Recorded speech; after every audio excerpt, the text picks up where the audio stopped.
This election wasn't just about one seat in Albany. It was about sending a message to the entire political establishment. And guess what? The message was received loud and clear. I'm from a progressive organization. Join me to talk about what happened last night and what it means for New York City and the entire country. Last night, community organizer and Democratic Socialist Zohran Mamdani won an election for the New York State Senate in a landslide. Instead, he knocked on hundreds of thousands of doors, talked to tens of thousands of voters, organized dozens of community events, and made the issues that working families care about front and center. This is what true organizing looks like. This is what winning looks like. Not only did he win by 16 points, 2-1. He also flipped a seat that hadn't been flipped in over 20 years. As I mentioned earlier, Mamdani ran on a platform of fighting for healthcare for all, for good schools, for affordable housing, for workers' rights, and for a Green New Deal for New York. Now the real work begins in holding him accountable to these commitments, in making sure that he fights for these issues and that he gets the resources he needs to do so. Throughout his campaign,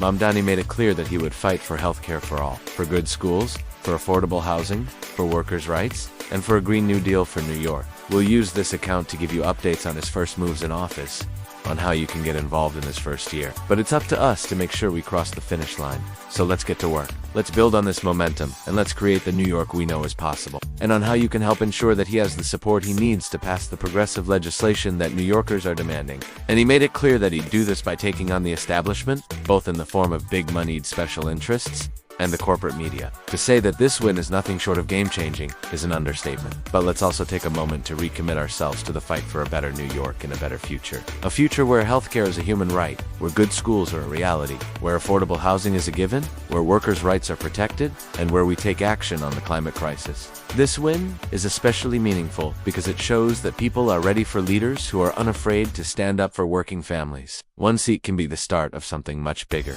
Together, they'll form the most significant progressive legislative delegation in the country. In fact, Mamdani didn't even run a traditional campaign with expensive consultants or attack ads. And we know that corporate media will tell you that this win doesn't really mean anything, that it's just one seat in a blue state. But we know better. When Mamdani takes office in January, he'll join 2 other Democratic Socialist members of the New York State Legislature, along with nearly 24 members of the DSA, the Democratic Socialists of America. This is a big deal because it sends a message to the rest of the country. It shows that it's possible to organize, to mobilize, and to win. It gives hope to those who thought that electoral politics couldn't deliver real change. And it shows that when we put our minds to it, when we fight hard enough, when we stay dedicated and committed, we can win. With that said, there's a lot of work ahead. This is why we're launching an account to keep you informed and to keep you involved. So make sure to follow this account and stay tuned for more updates. Let's take a moment to celebrate last night's incredible victory. That future is within reach. Last night showed us that. Thank you.